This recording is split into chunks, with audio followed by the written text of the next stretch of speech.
Seigneur, nous bénissons ta présence. Nous bénissons ton nom qui est élevé au milieu de nous. Nous t'exaltons parce que tu es Dieu, tu es roi, tu es Seigneur. Nous t'exaltons parce que tu règnes à jamais. Que l'honneur et la gloire te reviennent, Père. Alors ce soir, nous voulons saluer ta présence, te rendre grâce et te dire merci. Merci d'être avec nous, éternel Dieu. Et merci de nous rendre éligibles, Seigneur, à ta grâce. Au nom de Jésus. Amen.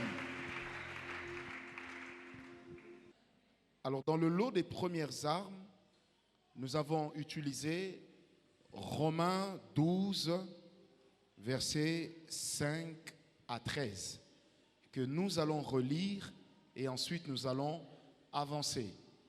Romains 12, versets 5 à 13. La Bible dit ainsi, nous qui sommes plusieurs, nous formons un seul corps en Christ et nous sommes tous membres les uns des autres. Puisque nous avons des dons différents, selon la grâce qui nous a été accordée, que celui qui a le don de prophétie l'exerce selon l'analogie de la foi. Que celui qui est appelé au ministère s'attache à son ministère. Que celui qui enseigne s'attache à son enseignement. Et celui qui exhorte à l'exhortation. Que celui qui donne le fasse avec libéralité. Que celui qui préside le fasse avec zèle. Que celui qui pratique la miséricorde le fasse avec joie. Que la charité soit sans hypocrisie. Ayez le mal en horreur. Attachez-vous fortement au bien. Par amour fraternel, soyez pleins d'affection les uns pour les autres. Par honneur, usez de prévenance réciproque. Ayez du zèle et non de la paresse. Soyez fervents d'esprit. Servez le Seigneur. Réjouissez-vous en espérance. Soyez patients dans l'affliction. Persévérez dans la prière. Pourvoyez aux besoins des saints. Exercez l'hospitalité. Amen. Jusque-là, avec moi, nous avions vu combien d'armes à ce jour? Pour ceux qui sont des bons écrivains, combien d'armes avons-nous étudiées? 4. Lesquelles étaient-ce? Pam, pam, pam, pam, pam. Moi, j'aime bien les frères qui s'assoient devant. Ils donnent toujours l'impression de tout mémoriser. Alléluia. Nous sommes partis en utilisant ce passage. Premièrement, nous avons parlé d'une arme qui était importante, que nous pouvons utiliser dans le combat spirituel. Nous l'avons appelée travailler ou savoir travailler dans l'unité du corps, n'est-ce pas? Et j'ai dit ceci, certains combats ne peuvent pas nous atteindre. Certaines attaques qui sont dirigées contre nous ne peuvent pas aboutir lorsque nous apprenons à agir comme membre d'un corps. Et à ce niveau, j'ai donné 2 niveaux de combat ou 2 niveaux d'explication. Le premier, c'est que lorsque nous sommes chrétiens, en tant que membres du corps de Christ, nous devons apprendre à prier les uns pour les autres. Et que le climat ou l'atmosphère de la communion fraternelle, entretenue également dans la prière, j'ai pris pour référence Acte 2, 42, nous permet justement de pouvoir résister à certaines attaques du diable. Vous savez, certaines choses ne vous atteignent pas parce que tout simplement, il y a quelqu'un qui prie pour vous. Amen. Je répète, certaines choses ne vous atteindront jamais tant qu'il y aura quelqu'un qui prie pour vous. C'est pourquoi la Bible dit que la prière du juste est d'une très grande efficacité. Alors, retenez que Dieu, dans sa manière de marcher avec les hommes, il n'a donné à personne l'autosuffisance. À personne. Personne n'a l'autosuffisance pour dire je me vaux à moi-même, je suis complet, je suis parfait, je n'ai besoin de personne. Ça n'existe pas. Donc même moi qui vous parle, j'ai aussi besoin que vous puissiez prier pour moi. Amen. Et ça, c'est l'une des choses qui est très importante. Ensuite, nous avons parlé de l'unité également au niveau de la famille, qui était aussi très importante. La deuxième arme de laquelle nous avons parlé des dons spirituels, de la manière dont nous devons apprendre à utiliser les dons, les grâces. Ça doit être dans le but de nous encourager, de nous exhorter, de nous édifier. Celui qui a les dons doit savoir les mettre à profit afin que les autres saints puissent aussi en tirer bénéfice. Et nous avions dit ceci, un don spirituel, une grâce qui ne sert à personne dans le corps de Christ, c'est douteux que ça vienne réellement de Christ. Amen. Hein? Est-ce que c'est bien ça? Alléluia. N'est-ce pas que c'est bien ça? Et puis nous avons parlé de la diversité, je les prends comme ça. On a parlé de la diversité des dons, des ministères. On n'est pas tous appelés à faire la même chose, mais que c'était dans notre diversité que le Seigneur nous bénissait. Au rang de ces armes, nous avons également parlé sur la libéralité de laquelle l'apôtre Paul parle ici. Nous avons dit que dans la vie, il y a certains combats spirituels desquels vous sortirez vainqueur seulement lorsque vous apprenez à être libéral vis-à-vis des autres. Et j'ai donné l'exemple de quelqu'un qui, dans une famille, est le seul à réussir. C'est une autre forme de malédiction. Parce que si tu es le seul riche au milieu des pauvres, en réalité, tu es un pauvre. Pourquoi? Parce que si tout le monde dépend de toi, le fait que tu n'aies que des parasites autour de toi, ça t'empêchera d'aller de l'avant. Vous savez, la plupart d'entre nous, nous sortons des familles, surtout les vieilles familles africaines, dans lesquelles si tel a réussi, tout le monde gravite autour de lui. Au point que vous avez l'impression que papa a beaucoup de moyens. Mais c'est quand il meurt que vous réalisez qu'en réalité, il avait beaucoup de moyens, mais ça ne lui appartenait plus. Parce qu'il y avait plusieurs personnes qui savaient qu'il fallait prendre en charge. Amen. Et dans la libéralité, c'était le lundi, si je ne m'abuse, j'ai également parlé des catégories de personnes qu'il faut savoir aider. Des catégories de personnes, des catégories de choses dans lesquelles il faut savoir investir. Et que cela a toujours un effet boomerang. Et j'avais dit que la libéralité, et ces choses que je vais citer ici, nous permettent également de lutter contre l'esprit de pauvreté. Vous savez, l'une des choses qui dérange les chrétiens, c'est de penser que le combat spirituel ne descend pas jusqu'au niveau de la chair. Bien aimé, non seulement que le combat descend jusqu'au niveau de la chair, mais nous pouvons trouver des solutions ici en bas. C'est pourquoi la Bible dit, tout ce que vous lirez sur la terre sera également lié où? Au ciel. Quelqu'un m'a compris? Et il y a des principes bibliques qu'il ne faut pas négliger. J'ai parlé de Galates 6:6 qui dit, faites part de tous vos biens à ceux qui vous prêchent l'évangile. J'ai parlé de Jean 10, lorsque Jésus est en train d'envoyer ses disciples, il leur dit, n'emportez rien avec vous, mais que ceux auprès desquels vous allez apporter l'évangile puissent vous prendre en charge. Et j'ai expliqué qu'une personne qui sait bénir les hommes de Dieu, bénir les serviteurs de Dieu à n'importe quel niveau, est une personne qui s'assure aussi d'une certaine bénédiction. Est-ce que quelqu'un est avec moi? C'est une personne qui s'assure également d'une certaine bénédiction. Et cela est biblique, nous l'avions prouvé. Et dans la libéralité, j'ai dit, la deuxième catégorie de choses maintenant qu'il faut apprendre à bénir, c'est l'Église. Puisque l'Église appartient à Jésus, lorsque nous soutenons l'Église, ça veut dire que nous investissons chez Dieu. Or, j'aime bien cette phrase que j'ai toujours sortie ici. Dieu ressemble à un homme d'affaires qui ne tient compte que de ses intérêts. Moi, j'ai toujours dit, si tu as investi partout, ça n'a pas marché. Essaye d'investir chez Dieu et tu verras s'il n'y aura pas un effet retour. Mais pour tous ceux qui ont déjà eu à le faire, Dieu n'a jamais gardé la dette d'une personne, il a toujours remboursé. Quelqu'un m'a donné un amen très bien. La troisième catégorie de personnes qu'il fallait apprendre à bénir, ce sont les veuves et les orphelins. Et j'ai expliqué pourquoi. Et après ça, j'ai dit qu'il fallait également savoir donner aux pauvres. Et là, nous avions parlé de Job 30 et de Job 31, là où le frère Job est en train de se vanter du fait qu'il a tellement aidé les pauvres, il leur a tellement donné à manger, que lorsque l'Éternel prévoyait de visiter les pauvres, eh bien la bénédiction des pauvres venait chez qui? Chez Job. Et l'un des grands secrets de la bénédiction de Job, c'est parce qu'il savait donner, il savait aider. Et j'avais dit ceci, une richesse qu'on ne partage pas, une bénédiction qu'on ne sait pas partager, un bien qu'on ne sait pas partager, ça devient suspect.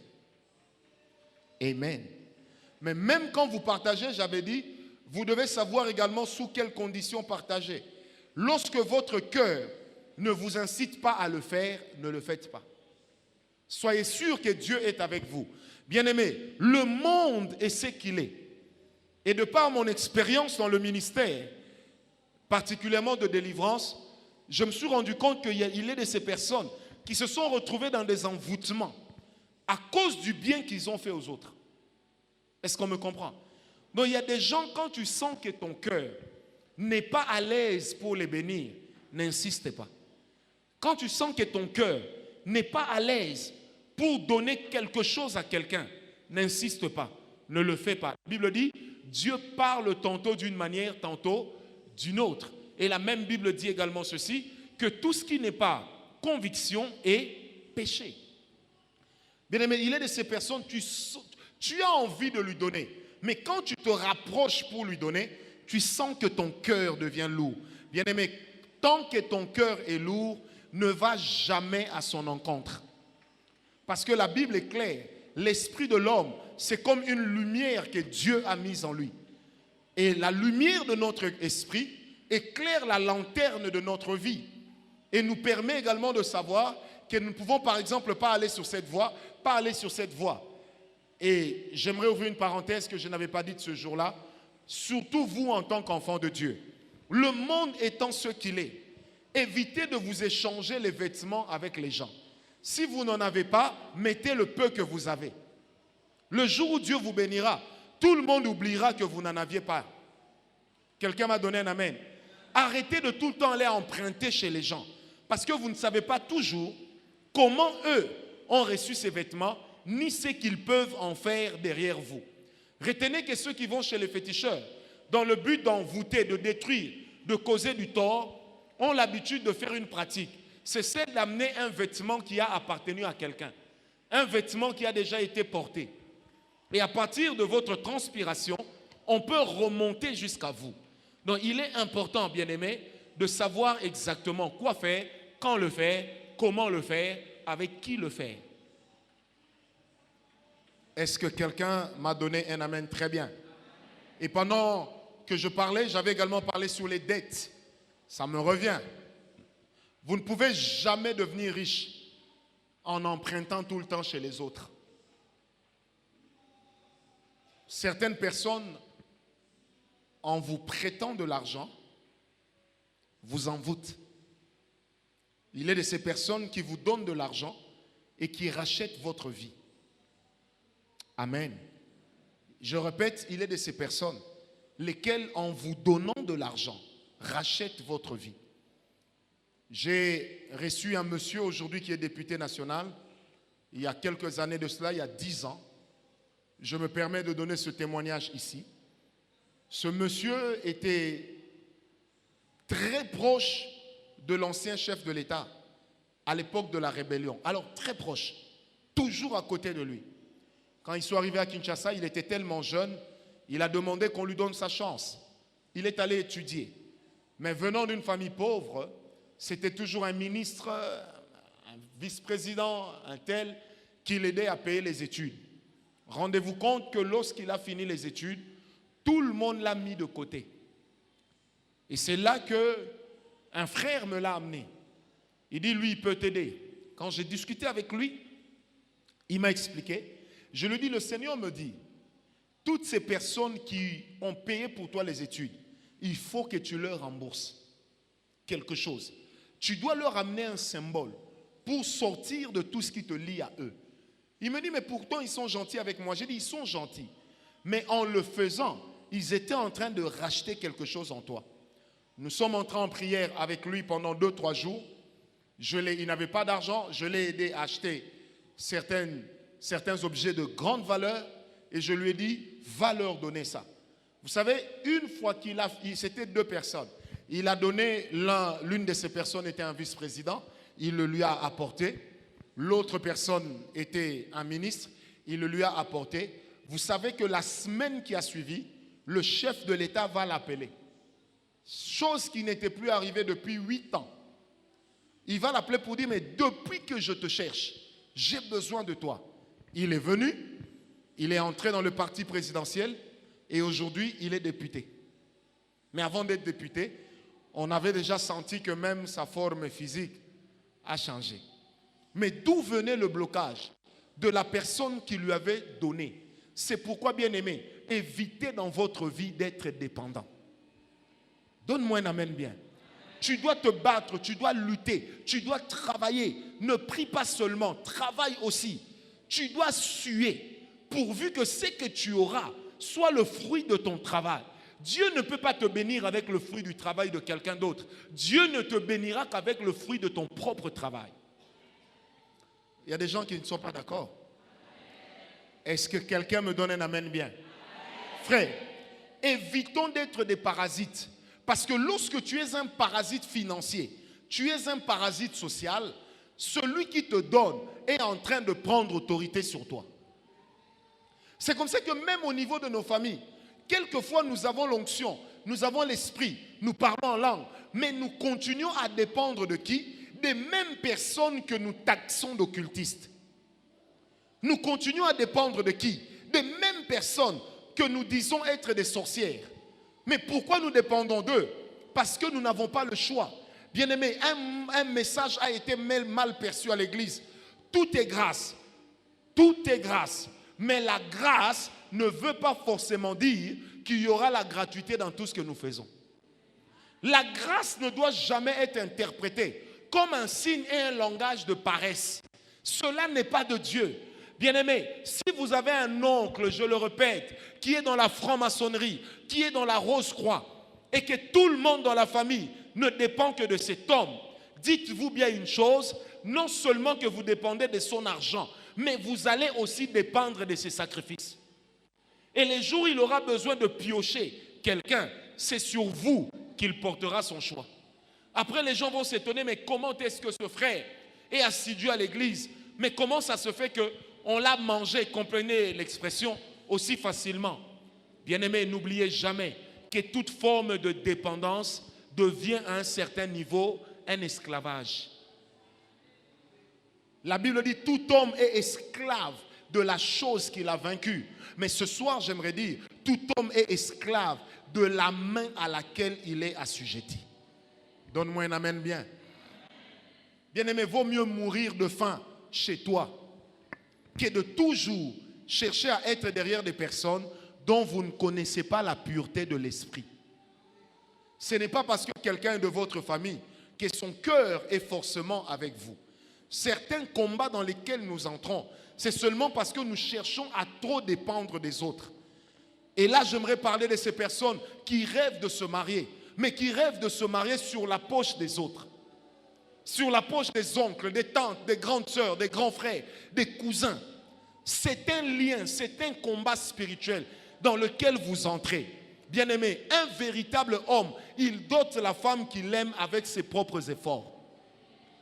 Nonobstant ce que peut dire la coutume, mais il est de ces choses, à cause de la manière dont le monde marche aujourd'hui, il est important d'être prudent.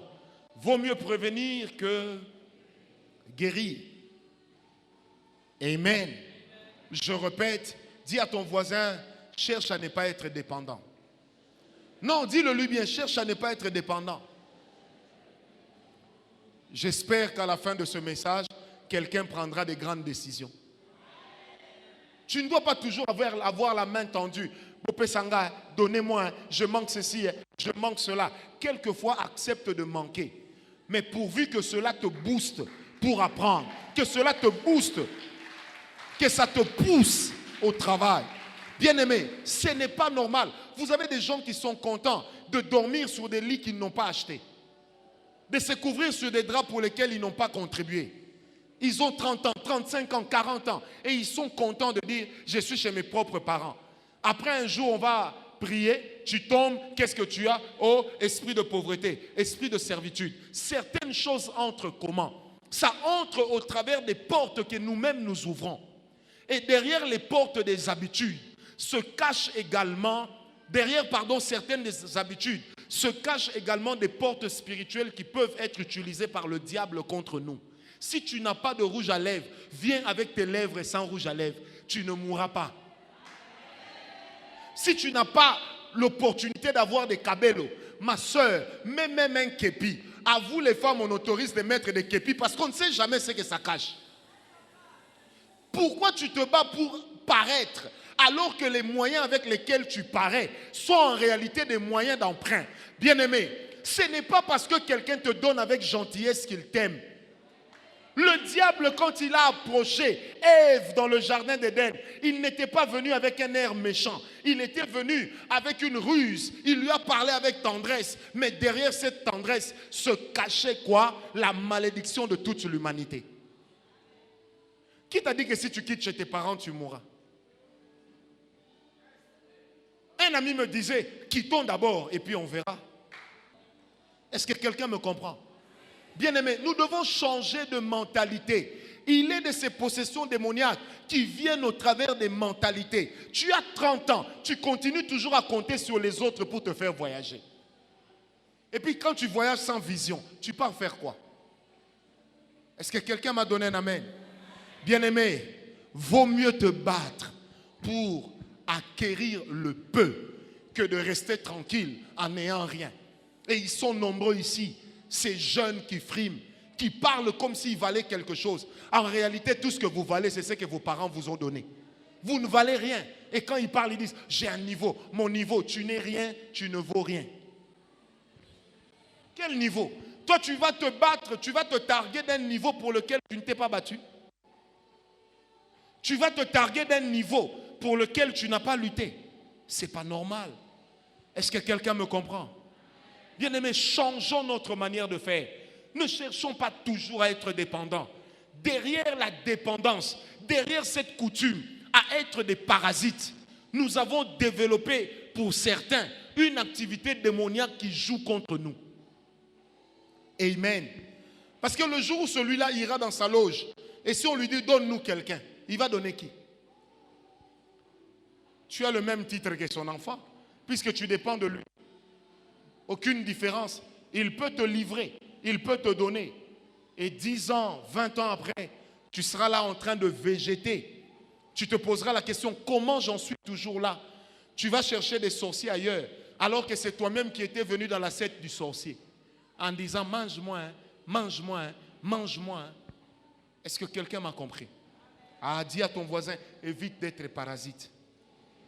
Non, dis-le lui bien, évite d'être parasite. Vous savez, imaginez que si à notre niveau de serviteur de Dieu, il y a certaines choses qu'on se refuse de faire. Comme quoi? Moi, dans ma conception, j'ai toujours dit, je ne peux pas faire que ma vie, celle de ma femme ou de mes enfants, dépende d'une personne. Sinon, un jour, je deviendrai faible devant cette personne. Sinon, un jour, je changerai mon message à cause de cette personne. Sinon, un jour, je vais sanctifier le péché.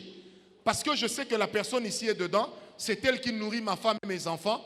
Et si je vais à l'encontre de ce qu'elle veut ou de ce qu'elle fait, eh bien, je risquerai de m'attirer sa foudre. Bien-aimé, j'ai compris ça très tôt.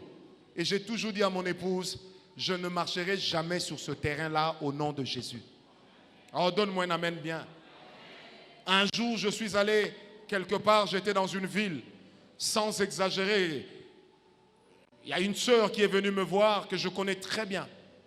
Elle me dit, prophète, j'aimerais te faire une offrande. J'ai dit oui, laquelle? Elle me dit, j'ai des sacs. J'ai dit oui, c'est bien, moi aussi j'en ai.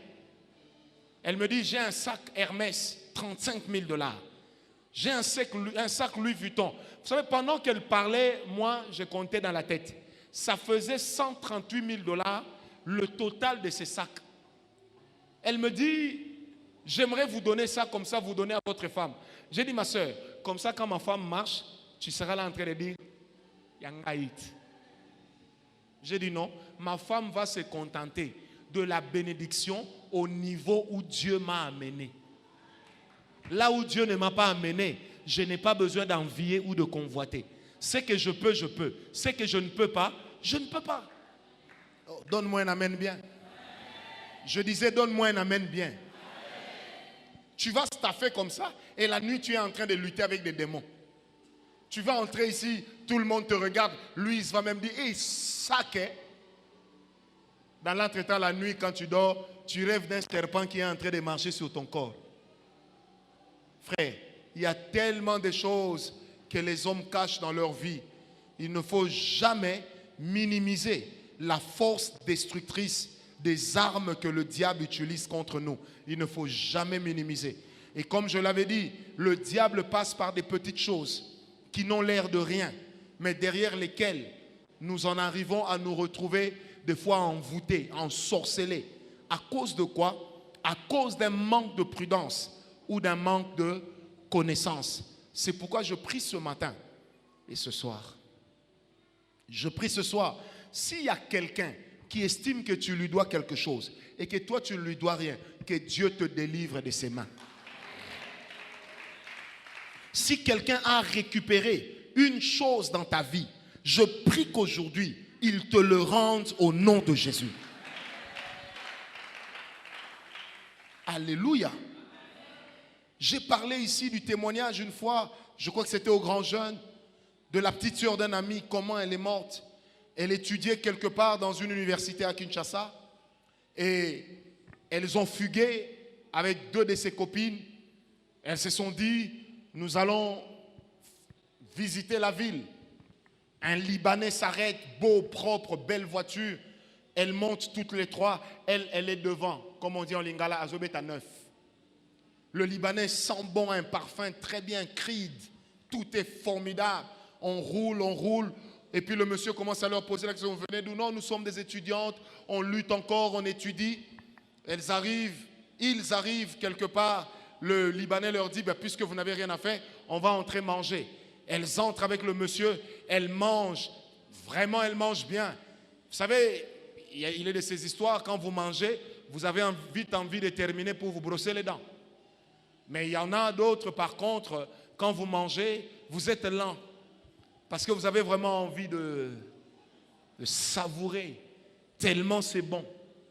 Quand vous mangez les matembele, vous avez vite envie de terminer. C'est pourquoi vous pouvez dire, donne-moi 5 minutes, je vais terminer de manger. Ils ont mangé, c'était très bien. Après, le Libanais leur dit, j'aimerais vous amener à l'alimentation. Elles vont avec le monsieur à l'alimentation. Chacune prend quelque chose, toute contente. Je vous parle d'une fille que j'ai connue personnellement. Alimentation après alimentation. Ah tiens, l'heure est avancée. Le Libanais les ramène à l'université, paye au gardien puisqu'elles habitaient au home. Il paye $500 au gardien et dit Côte Sabango, qu'elles entrent. Les filles retournent à l'université. Le lendemain, nouveau rendez-vous. On se retrouve au grand hôtel. Un bon petit déjeuner, bien servi. La vie devient belle. Et le Libanais a fait une fixation sur celle qui était devant. Il a commencé à sortir avec. Il lui a offert un coffret de bijoux Chopard. Mais retenez que la veille, lorsqu'il rentrait, le Libanais arrivait vers le cimetière de Kitambo, de Gombe, leur a dit, attendez, j'arrive. Il descend de la voiture, il traverse l'avenue, il va dans le cimetière, il passe 2 heures. Ensuite, il revient. Elle les était éblouie par tout ce qu'elle voyait. Tout était en couleur. Bien aimé, le Libanais lui a remis un coffret. L'une de ses filles, celle qui était devant, elle avait un fiancé. Le fiancé arrive chez elle. Ils ont une dispute. Plus rien ne va. Le fiancé la pousse seulement un peu. Elle tombe, elle se relève. Et puis elle chasse le fiancé qui s'en va. Rien de mauvais. Tout s'est bien passé. À un certain moment, qu'est-ce qui va arriver? Eh bien, la fille se décidera que le Libanais et moi, c'est fini. Elle va jusqu'à lui rendre les bijoux. L'homme dit, oh, merci, ok, comme tu veux plus de moi, ça va. Depuis ce jour-là, toutes les nuits, elle commençait à rêver de ce monsieur qui lui faisait ça. Donne-moi mes bijoux. Elle dit, mais je t'ai rendu tes bijoux. L'homme lui dira, tu m'as rendu mes bijoux, mais tu ne m'as pas rendu la valeur pour laquelle je t'avais donné ces bijoux. Donc tu dois me donner ta vie. Elle a commencé à rêver de ça. Petit à petit, il y a eu une hémorragie qui a commencé. Elle avait, un céphalée. Elle avait tout le temps mal à la tête. On l'amène à l'hôpital. On ne découvre rien. Mais dans l'entretemps, elle est en train de s'affaiblir, elle perd le sang. Elle est hospitalisée. De fil en aiguille, coma. Elle sort du coma. Elle dit à sa maman, maman, je dois te dire la vérité. C'est quoi ma fille? Regarde ce qui s'est passé. J'avais pris les bijoux d'un homme, je les lui ai rendus. Mais à ce jour, je rêve toujours qu'il est en train de me poursuivre pour me réclamer de lui remettre la valeur du bijou. Je ne vois pas de quoi il parle. Et lorsqu'elle a fini, elle est morte. Sa deuxième copine, une fois que la première est morte, la deuxième a commencé la maladie, elle en est morte aussi. Quand la troisième a vu que ses deux copines sont mortes, elle est allée dans une église, elle est entrée en retraite. Elle a cherché Dieu. Alors imaginez comment deux jolies filles, à fleur de l'âge, vont se retrouver dans des cercueils. Pourquoi? Parce qu'il leur a manqué la patience. Parce qu'il leur a manqué la patience. Le fait de vouloir aller trop vite dans la vie est devenu pour eux un piège. Quelqu'un m'a compris? Le fait de vouloir aller vite, tout avoir. Vous savez, j'aimerais le dire, quand ce vieux monsieur qui est marié, qui est père de 14 enfants, parce qu'il t'a amené à l'hôtel une fois, il te donne 10 000 $ à la fin. Je vais le dire parce que c'est important. Penses-tu que tu sois meilleur que sa femme? Ou penses-tu que sa femme soit née vieille? Toi aussi tu vieilliras. Ne pense pas que le plaisir sexuel qu'il a reçu, c'est ça la contrepartie de l'argent qu'il t'a donné. Non. Nous sommes dans une ville où le sexe, on peut le trouver partout. Donne-moi un amen. Combien de jeunes filles n'ont-elles pas perdu même l'éclat de leur visage? Leur beauté a flétri. Pourquoi? Parce que depuis qu'elle a reçu de l'argent de cet homme, ou depuis qu'elle s'est donnée à cet homme-là, elle a tout perdu. L'éclat a disparu. Combien de jeunes filles, je parle d'abord aux sœurs, n'arrivent-elles pas à un niveau, même mariées, mais dans le mariage, rien ne marche. Des fois, nous ne voyons pas ce qui s'est passé dans le passé. Nous considérons le présent. Mais le diable a une mémoire qui est plus vivace que celle de l'éléphant. Est-ce que quelqu'un m'a compris? Combien de personnes se marient, ont du mal à faire des enfants? Elles n'ont peut-être jamais avorté, mais peut-être qu'elles sont allées avec un homme qu'il ne fallait pas. Elles ont eu l'argent. Cet argent leur a permis de payer les études, de payer peut-être les études de leurs, de payer à manger à la maison, de régler le loyer. Mais à quel prix? À quel prix? Bien-aimés, retenez bien cette phrase. Tout ce qui se passe sur terre, tout ce que l'homme vous donne est une monnaie d'échange. Très peu de personnes vous donneront avec un cœur désintéressé. Et lorsque vous ne connaissez pas la valeur ou les valeurs spirituelles auxquelles la personne est attachée, ne soyez jamais pressé d'y aller. Vous savez, je connais un jeune homme, il a commencé à sortir avec une femme qui était ministre dans ce pays. Cette femme avait une Mercedes, cette voiture était très belle. Et lui, dans le quartier, c'était « je staffe, je sors avec madame, son excellence, Saumon ». Il frimait avec la voiture. Le gars est venu me voir dans mon salon. Il m'a dit, prophète, c'est que j'ai vécu. Même si je le raconte aux gens, on ne me croira pas. J'ai dit quoi? Il dit, j'arrive chez elle. Elle me dit, ah, tu es là. Prends un peu la voiture. Va à l'aéroport de Njili. Mais j'aimerais que tu passes par la route de l'ancien cimetière, là, en face de Bekatef. UPAC. En face de UPAC. Le grand terrain, là, ce fut un cimetière quand on était petits. Le gars me dit, papa, j'ai pris la voiture, vitesse, frime, musique à fond la caisse. Quand je passais, tout le monde m'enviait. Il me dit, dès que j'ai dépassé, voyez, il y a une maison Lambert de Paris là. Il dit, dès que je suis arrivé, j'ai dépassé cette maison. Mes yeux se sont fermés d'eux-mêmes. Il dit, j'ai essayé d'ouvrir les yeux. Rien. Heureusement que j'avais gardé en mémoire la dernière image que j'avais vue de la route. Il dit, c'est comme ça que j'ai commencé à me battre pour mettre la voiture sur le côté, mais le véhicule ne s'arrêtait pas.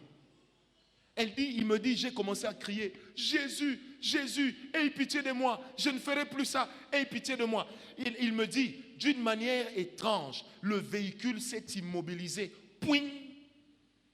Il dit, papa, je suis descendu, mes yeux se sont ouverts. Il dit, je regarde à ma gauche, j'avais ce cimetière-là. Il dit, tu sais ce que j'ai fait? J'ai dit non. Il me dit, comme il y a beaucoup de garages, j'ai loué un mécanicien. Je lui ai demandé de conduire. Moi à côté. Quand nous avons ramené le véhicule et qu'on entre dans la parcelle de la dame sort en me posant la question, comment tu as fait pour vivre? Il me dit, j'ai regardé la dame dans les yeux, je lui ai dit, tu ne mourras pas. Il ajoute, je lui ai balancé les clés de sa voiture en plein visage. Mais cette femme m'avait déjà tué. Et vous savez combien de personnes que nous pleurons dans nos familles sont mortes à cause de ce genre de choses? Elles ne vont peut-être pas revenir pour nous le dire. Mais vous qui êtes vivants, faites très attention. La cupidité, le fait de vouloir paraître ce que vous n'êtes pas, a amené plusieurs dans leur sépulcre. Est-ce que quelqu'un me donne un amen? Ce papa-là qui laisse sa femme et ses enfants, cette maman-là qui est en train de pleurer pour son mari, qui est en train de jeûner jour et nuit pour dire, Seigneur, mon mari, qu'on lui paye ses arriérés de salaire. Et le jour où on lui paye ses arriérés, il vient staffer avec toi. Et puis toi, tu dis aussi, moi, si nzoto. Nzoto, nde, soukanango cercueil. Est-ce que quelqu'un m'a compris? C'est ça le problème, frère. Des choses que nous négligeons. Le diable ne viendra jamais en vous disant, je suis Satan. Jamais. Mais il utilisera toujours des astuces. C'est pourquoi la Bible dit de lui qu'il est malin. Ça veut dire qu'il est doté d'une malice. La malice, c'est une intelligence qu'on utilise dans le mauvais sens, dans le but de causer du tort. Et le diable est fort en cela. Il va y trouver toutes sortes de moyens pourvu qu'il puisse vous amener dans des compromis. Bien-aimé, j'aimerais le dire, il y a plusieurs personnes ici, vivants, qu'on a déjà mis dans des assiettes et des casseroles quelque part. Quand on va prier, vous allez le voir. C'est pourquoi dans la vie, j'aimerais te dire, quand quelqu'un n'a pas envie de t'aider, ne le pousse pas à le faire.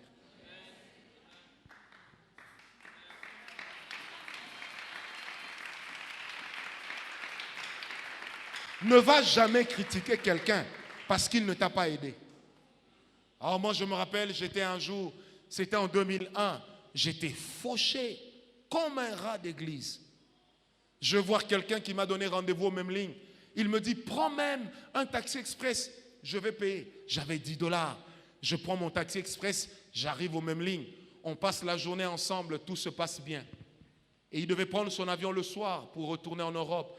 Il a commencé à donner à tout le monde devant moi 4 000 $, pas francs. 4 000. Arrivé chez moi, il m'a dit, toi, je ne peux pas. Frère, j'ai eu une blessure intérieure. J'oublierai jamais ça. Oh, mais Dieu est merveilleux. Quand je sors de l'hôtel Memling, j'ai une vision. Dans la vision, je vois que je descends d'un véhicule. Je suis avec une femme de teint clair. Et ce même homme me dit, ah, j'ai besoin de $1 million. Si tu peux me les prêter, s'il te plaît, vraiment, je suis dans l'urgence. Et je lui ai dit, vois ma femme, elle va te donner 2 millions. 1 million, c'est pour toi. Et 1 autre million, tu vas lui rendre. Frère, je ne connaissais pas ma femme. Je ne la connaissais pas à l'époque. Je ne l'avais jamais vue, ni entendu parler. Frère, quand j'ai eu cette vision, moi-même, comme un fou, devant les gardes du Memling, j'ai crié, ouais, Dieu, tu es fidèle. Mais ça ne résolvait pas mon problème pour retourner à Lipen. Je me suis souvenu que, tiens, j'ai une grande sœur qui habite vers le grand marché, la maman de Christelle. Où est Christelle? La maman de Christelle. Ce jour-là, quand je vais voir leur maman, elle me donne 15 $. Ces 15 $-là avaient la valeur de 15 000 $ ces jours-là. Avec 2 bouteilles de Maltina et 2 cakes. Et quand je sortais du bâtiment, une dame me voit et dit, hé, prophète, ça va? 10 $, 25. Mais ces 25-là avaient une valeur. Aujourd'hui, quand je regarde derrière, je comprends pourquoi cet homme ne m'avait pas donné son argent. Parce qu'après, j'ai découvert que tout l'argent qu'il avait, tout le succès qu'il faisait, c'était basé sur des fétiches. Et qu'en fait, dans leur monde, on lui avait fait comprendre que cet homme, s'il touche ton argent, tu auras des problèmes. Bien aimé, il y a un ami dont la maman était dans la famille d'un ex-président. Un jour, cette maman pose la question à ce président-là. Elle dit, mais comment ça se fait que tu donnes aux gens des millions? Mais moi, si tu me donnes beaucoup d'argent, c'est 1000 $. Ce président lui dit, c'est parce que je t'aime que je ne te donne pas des millions. Il dit, comment ça? Le président lui dit, les millions que je donne aux autres, c'est le sang que je leur réclamerai. Mais les 1000 que je te donne, c'est mon salaire. Je prends ça de ma sueur. Je veux te préserver de quelque chose. C'est ce jour-là que cette femme a compris qu'au côté d'un chef, il y en a qui s'enrichissent, mais qui donnent tout. Il y en a qui ne s'enrichissent pas, mais qui vivent longtemps et bien. Est-ce que quelqu'un me comprend? Évite de développer une dépendance financière, matérielle, parce que tu ne sais jamais quelle est l'arme que le diable va utiliser contre toi, ni par où est-ce que le diable passera pour t'atteindre. Ta vie doit être précieuse à tes propres yeux. Là où on attend le taxi, attends-là. Ne va pas attendre le taxi à l'écart, tout en changeant des positions pour que toi, tu puisses avoir une voiture spéciale. Tous les véhicules que vous voyez ne sont pas forcément des véhicules. Il y en a qui sont des cercueils roulants.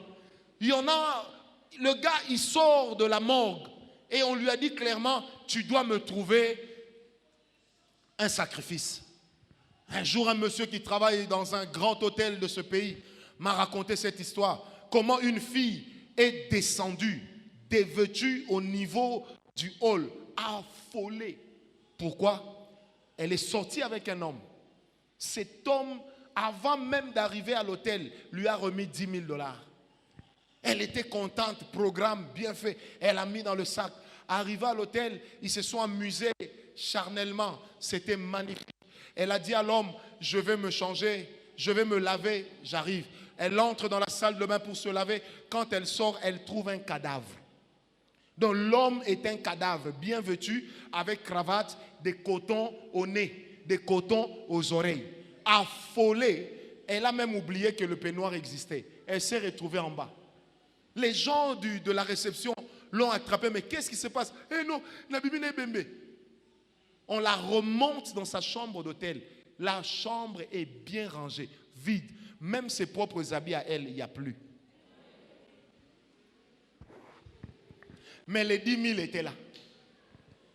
Vous savez, le gérant de l'hôtel lui a prodigué un conseil simple. Lucas va pasteur. Parce que c'est généralement à ces moments-là qu'on se souvient que les pasteurs existent. Hein? C'est généralement à ces moments-là qu'on ne traite plus les pasteurs de voleurs. Hein? Et c'est généralement à ces moments-là qu'on ne traite plus les pasteurs de mendiants, hein? Ni d'escrocs. On lui dit, Lucas va pasteur. La fille est arrivée dans une église, là à la porte. Elle-même a créé un koufi nangai. Tel que vous me voyez ici, je suis déjà morte. Si aujourd'hui ça nous fait rire, mais je sais qu'il y en a encore qui ont cette vie-là et qui sont ici. Pour avoir le iPhone XS, elles sont sorties avec des gens. Seulement pour paraître bien. Il y en a qui voyagent même. Oh, je voyage en première classe. On regarde et sa famille et elle-même. Pas de niveau même d'acheter les billets. Pour être même à l'hélice. Mais il se retrouve en première classe. Bien aimé, faites très attention. Oh, est-ce que quelqu'un m'a donné un amen? Et vous aussi, cher monsieur, qui partez déranger les filles d'autrui. Il est de ces filles qui représentent des hôtels humains. Ça veut dire que dans leur famille, on a mis sur elles tout ce qu'il faut. Le beau toutou. Beau toutou en français, c'est quoi? Bututu. On a mis sur eux tout ce qu'il faut pour qu'aucun homme n'avance. Frère, une histoire vraie. J'ai connu une famille. Le monsieur était âgé. Il avait le fafio. Il a épousé une jeune fille tendre, belle, douce, mielleuse. C'était le genre de fille, elle n'avait que 26 ans. Donc quand tu la vois, tu sens que et Dieu créa la femme. Non, c'est comme si Dieu l'avait sortie d'une bolle de lait le matin. Et à midi, on l'a épousée. Mais qu'est-ce qui se passait, frère? Cette femme déconnait, même avec les amis des enfants de son mari. Et le papa faisait semblant de ne rien savoir. Vous savez pourquoi? Parce qu'en fait, ce papa avait fait de cette femme un appât pour voler le succès des autres.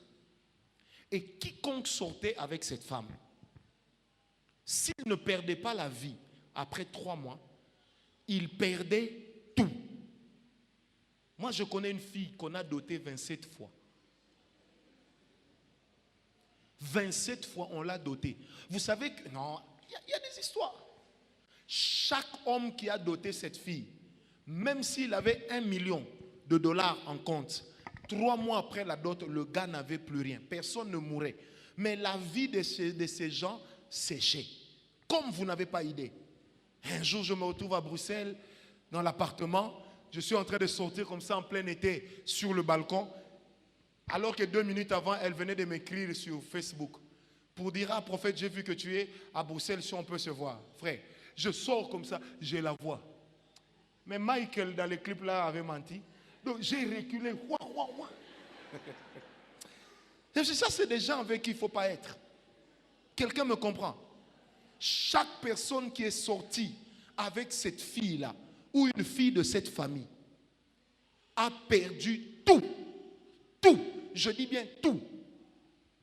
Tout, au point de ne rien avoir, excepté des habits. Donc tu es dans une affaire florissante.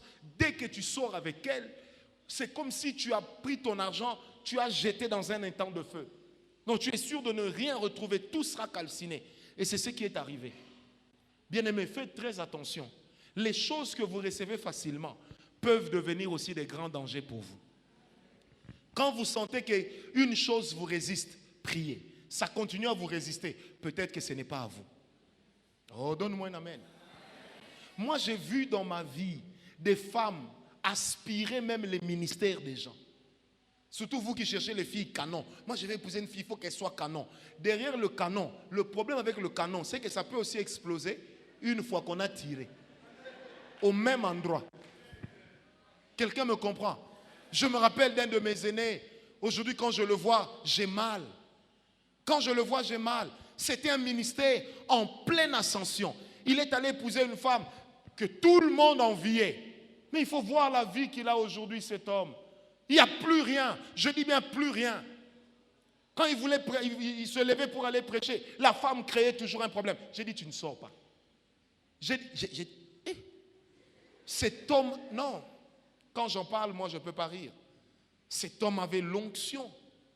Nous autres, on a appris à prêcher en l'imitant. On imitait comment lui prêchait, comment lui faisait.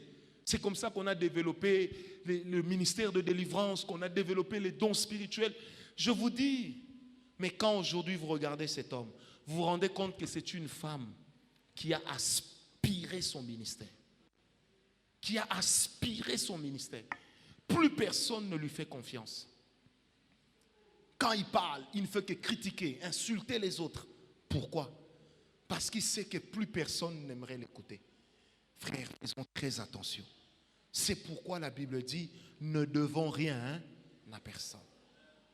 Et je prie, si vous êtes célibataire, que Dieu dirige vos yeux, que Dieu dirige vos cœurs.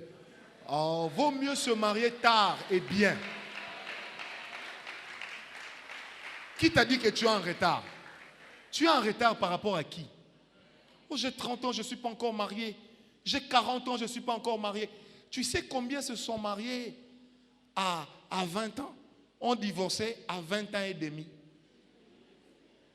Je n'oublierai jamais un jour, nous étions encore en train de louer de l'autre côté pour l'église.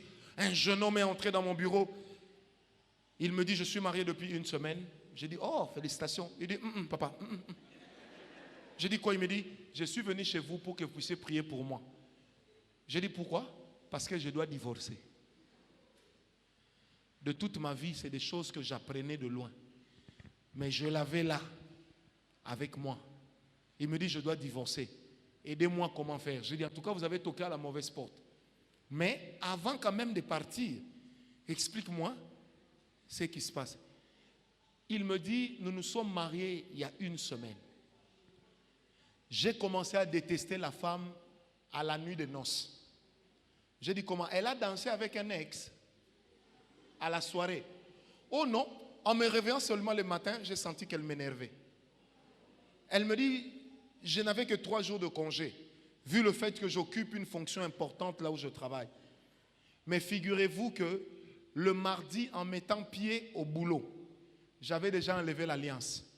Et quand je suis arrivé devant la porte de la maison, j'ai remis l'alliance.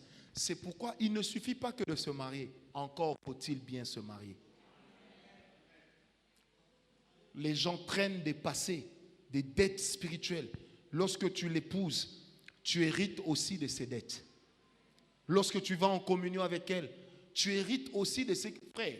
Je ne sais pas pourquoi je le dis, mais ça concerne quelqu'un ici. Quand Dieu te sépare de quelqu'un, même si ça te fait mal, accepte la volonté de Dieu. Un jour, tu diras merci. Peut-être que sans le savoir, tu dormais déjà avec un gourou. Je vous dis, tu dormais déjà avec un gourou. Je me rappelle encore de cette fille qui me dit, elle était mariée à un monsieur, elle me dit, Papa Mouni, moi, tous les hommes avec qui je suis sorti sont morts. Mais lui, il a réussi à me vaincre parce qu'il m'a épousé, il est en vie. J'ai regardé le garçon, envoûté qu'il était, il fait ça. Il sourit. Vous savez, j'avais envie de crier, fuis! Mais quelques temps après, il est mort. Accident de circulation. Vous savez, quand le diable fait ces choses, on trouve toujours une raison valable. Il est mort d'un accident. Après l'accident, il y a eu une hémorragie.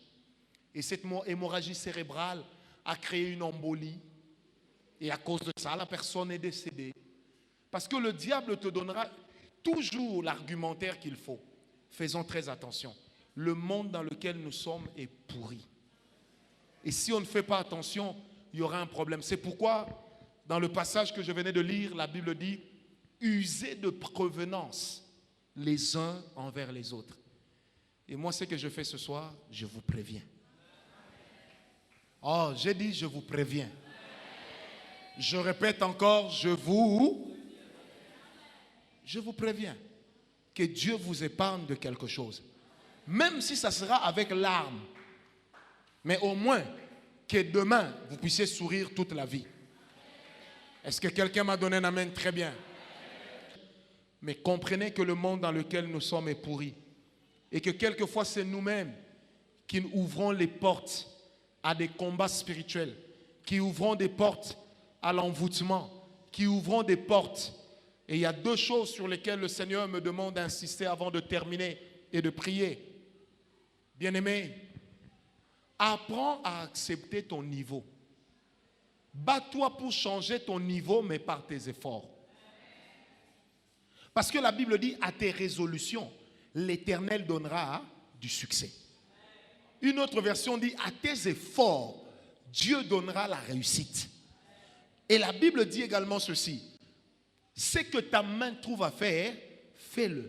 Car tu ne sais pas ce qui réussira. Plusieurs personnes entrent dans des combats spirituels à cause de l'envie et de la convoitise. Bien-aimé, l'envie, la convoitise, ajoutez à cela la jalousie, mais j'en parlerai plus tard. Aujourd'hui, voyons ces 2 choses. L'envie et la convoitise ont fait que plusieurs personnes fassent fausse route. Bien-aimé, même si nous prions ensemble, même si l'onction nous touche de la même manière, nous n'avons pas tous le même avenir.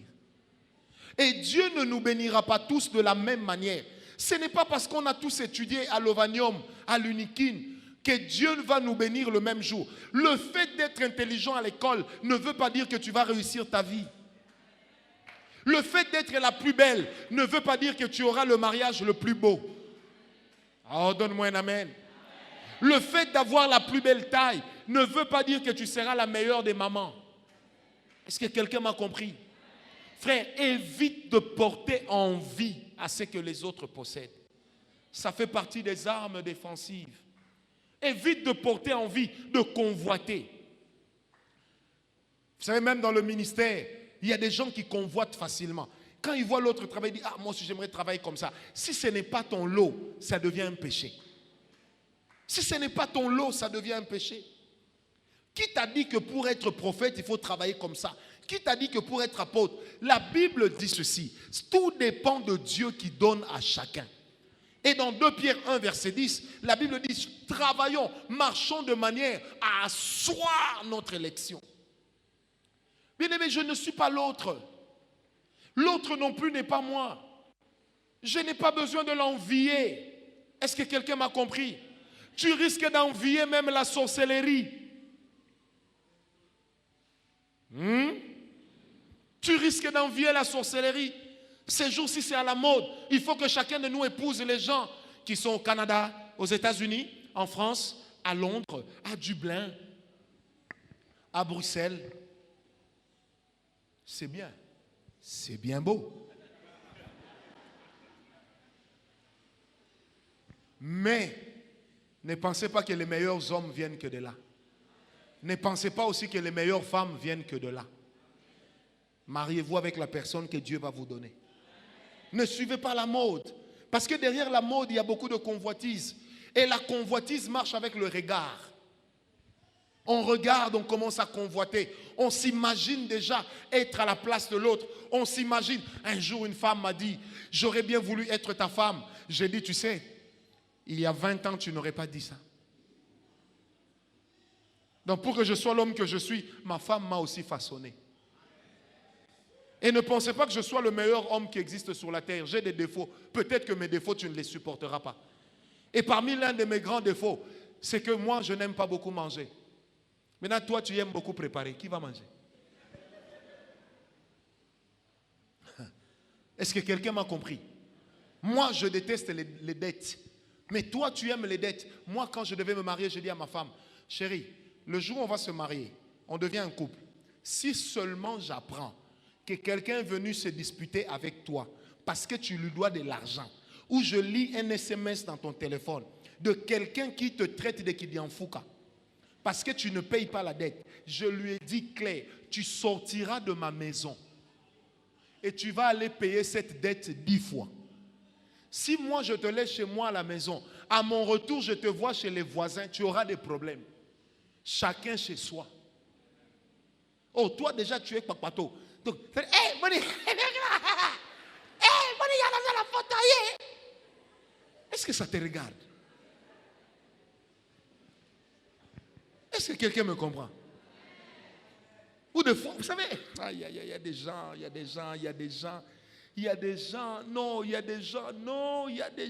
ah. Et maman, tu sais qui m'a foufou na moto, si vous foufou est coquité, si vous avez foufou mon dame. Pourquoi pas bakser la pour diminuer la quantité de maille? Tu es bisenga.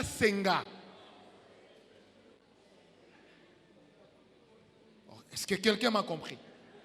Mais bien aimé, je prie ce soir que Dieu vous délivre de ce genre de choses. Que ce genre de choses ne lise pas domicile dans votre vie. Que ce genre de comportement ne lise pas domicile dans votre vie. Et si ça existait déjà, que le Seigneur enlève cela de vos vies. Que le Seigneur ôte cela de vous. Et cela au nom de... Contente-toi de ce que tu as. Ce que tu n'as pas ne t'appartient pas. Ce que tu as t'appartient.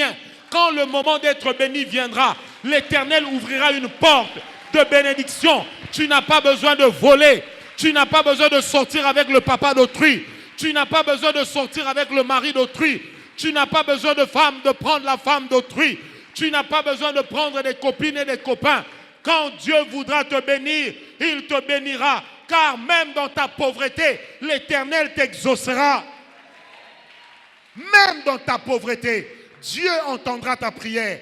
Même dans ta pauvreté, Dieu te sera favorable. Bien-aimés, donnez-nous le temps. Bientôt, Dieu nous aura bénis. Un jour, tu regarderas derrière, tu te poseras la question, comment je suis arrivé ici? Il est le maître des temps et des circonstances. Il a dit dans sa parole, je marcherai moi-même devant toi. Il n'a pas dit que je marcherai derrière, mais il a dit je marcherai devant. Frère, ce que tu as fait qui n'a pas marché, oublie. Il y a forcément quelque chose qui finira par marcher. Ne t'arrête pas à ce qui n'a pas marché. Même si tu as pris de l'âge, tu regardes derrière, tu dis, est-ce qu'il y a encore un espoir pour moi? J'ai lu dans la Bible, une femme de 80 ans a donné un enfant au monde. Alors que tout le monde avait dit, elle est 2 fois ménopausée, 80 ans plus 10, mais elle a donné un enfant.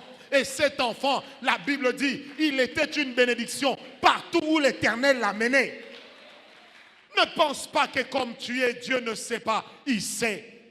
Ne pense pas que ce que tu manques, Dieu ne sait pas, il sait. Bats-toi dans la vie, travaille, dis à Dieu, je transpire, souviens-toi de moi, je transpire, prends soin de moi, je transpire, honore-moi, je transpire, accorde-moi la grâce, je transpire, accorde-moi la bénédiction. La Bible dit, j'ai été jeune, j'ai vieilli, jamais je n'ai vu le juste être abandonné, ni sa postérité mendiant son pain. Bien-aimé, tu ne seras pas abandonné. Ta postérité ne mendiera jamais son pain. Dieu ne te laissera jamais tomber. Il est le Dieu auquel le mot irresponsable ne convient pas. Car il est le Dieu responsable. Je répète, il est le Dieu responsable. Ne va pas dans la Rose-Croix. Ne va pas dans la franc-maçonnerie. Ne va pas dans les cancars. Ne va pas dans la foi Baha'i Bahá'u'lláh. Ne va pas dans l'islam. Ne va pas dans toutes ces choses. Ne plonge même pas dans la prostitution. Car quand ton temps viendra, Dieu te bénira. La Bible dit, car je connais les projets que j'ai formés pour toi. Projets de bonheur et non de malheur. Projet de bonheur et non de malheur. Il y a un projet de Dieu pour toi. Il y a un projet de Dieu pour ta vie. Il y a un projet de Dieu pour ta bénédiction. Il y a un projet de Dieu pour ton élévation. Même si aujourd'hui tu pleures, jamais un homme n'a pleuré toute la vie. Il y aura des flashs de joie. Même si on t'a abandonné, la Bible dit que l'Éternel recueille ceux qui sont abandonnés. Il est le mari des veuves et il est le père des orphelins. Même si tu n'as personne aujourd'hui, demain tu auras Dieu. Qui t'a dit que tu as perdu? Qui t'a dit que tu as abandonné? Qui t'a dit que tu dois injurier pour avoir? Qui t'a dit que tu dois critiquer pour plaire? Les gens qui t'aiment et qui t'encouragent dans le péché, en réalité te détestent. Mais les gens qui t'aiment, ils te tendront toujours la perche pour que tu sortes du péché. J'ai lu dans la Bible. Oh, j'aime la Bible. Dans Ésaïe 43, la Bible dit, quand bien même tu te retrouveras dans le désert, moi l'Éternel, je prendrai l'eau, je te l'amènerai jusque dans le désert. Dieu ne dit pas que je vais créer des oasis qui sont ces cours d'eau intermittentes, non. Mais il dit, j'amènerai l'eau jusque dans ton désert. Bien-aimé, je l'ai dit hier là où je prêchais, quand on a dit à David que tu seras le roi, David, quand on a dit à David que tu es le gendre du roi et qu'il avait déjà reçu l'onction royale avant, David s'était dit, en étant dans le palais royal, je suis plus proche de la royauté. Est-ce que quelqu'un m'a compris? Bien-aimé, 1 Samuel 18, la Bible dit, le cœur de Saül s'enflamma contre David. David a dû fuir. Il fuit à Naïot de Rama. Il quitte Rama, il va à Kish. Il quitte Kish, il entre dans le territoire des Philistins. Il devient fugitif. Si la royauté était ici, David est en train de s'éloigner de la royauté. Il s'éloigne de la royauté. Pendant ce temps, Saül est en train de régner et David est en train de s'éloigner. Mais la Bible dit, oh j'aime la parole de Dieu, car elle est vraie, elle est juste, elle est réelle. Et ce qu'elle enseigne est pur. Quelqu'un m'a donné un amen. La Bible dit, alors que David était là, loin d'Israël, loin de Jérusalem. La Bible dit, lorsque Saül est mort, on est venu annoncer à David que Saül est mort. David a déchiré ses vêtements. Il a dit, comment les héros sont-ils tombés? Mais il n'est pas revenu. Oh, j'aime la précision. Bien-aimé, quand Dieu t'a choisi, même si les circonstances ne s'y prêtent pas, Dieu sait comment il va bouger les cartes. La Bible dit, les anciens de Juda quittèrent Juda, allèrent rejoindre David là où il est. Ils versèrent l'huile sur David sans élection. Sans élection. Ils ont dit à David, David, règne sur nous. Il n'y avait pas de sacrificateur. C'était que des anciens. Mais ils ont dit, David, règne sur nous. Quand David, qui était fugitif, retourne dans son pays, il retourne avec le rang d'un roi. Et la Bible dit, alors qu'on l'installa sur le trône de Juda, les anciens de la Samarie vinrent vers David. Ils le oignirent d'huile et ils dirent à David, règne aussi sur nous. Ainsi donc, David devint roi de 12 tribus, sans contestation, sans vérité des urnes à chercher. Parce que Dieu était avec lui. Quand Dieu est avec un homme, il donne des résultats qui font taire les contestations. C'est pourquoi dis à ton voisin, souffre avec bonheur, souffre avec joie. Dis-lui, souffre avec joie. Bientôt Dieu va se souvenir de toi. Oh, bientôt Dieu va se souvenir de toi. Là même où tu seras, c'est là que Dieu va te rejoindre. Là même où tu te retrouveras, c'est là que la main de Dieu va te localiser. Là même où tu te retrouveras, c'est là que l'Éternel te bénira. Dieu n'a jamais abandonné un peuple qui compte sur lui. Dieu n'a jamais abandonné un homme qui a placé en lui sa confiance. Et dans Romains 12, la Bible dit que nous plaçons notre espérance en Dieu. Frère, notre espérance ne sera pas vaine, car nous ne l'avons pas basée sur les hommes, mais nous l'avons basée sur Dieu. Je ne sais pas comment, mais je sais comment ça, je sais que ça arrivera. Je sais que ça arrivera, car Dieu ne ment point. Oh, s'il mentait, il ne serait pas Dieu. Si sa parole n'était pas vraie, nous serions morts hier. Mais s'il ne m'a pas tué, c'est qu'il y a encore une espérance. Là où les hommes ont dit que c'était fini, si lui ne m'a pas encore dit que c'est fini, je peux entendre une voix me dire, ça ne fait que commencer. Si les gens disent que je suis vieille, je ne suis pas mariée, tant que lui ne m'a pas traité de vieille, c'est qu'entre ses mains, je suis encore une jeune fille. C'est qu'entre ses mains, je suis encore une jeune fille. Un jour, je me releverai. Un jour, je marcherai. Un jour, je reprendrai la force. Je crois que Dieu est ici. Je crois que Dieu est ici. Oh, si tu n'es pas mort, il y a encore un plan de Dieu pour tes enfants. Si tu n'es pas mort, il y a encore un plan de Dieu pour toi. Alors ne te décourage pas. Lève-toi et dis avec moi, c'est possible. Oh, lève-toi d'un bond et dis avec moi, c'est possible. J'aimerais t'entendre crier, c'est possible. Est-ce que tu peux dire avec moi, Eko Simba? Oh, Rabaya Babaraba. Il est le Dieu des miracles. Tout ce que le diable t'a volé, le Dieu d'Israël te le rendra. Tout ce que le diable t'a volé, le Dieu d'Israël te le rendra. Car il est le Dieu véritable. Je ne prêche pas pour qu'on acclame. Je ne prêche pas pour qu'on crie. Mais je prêche car sa parole est la vérité.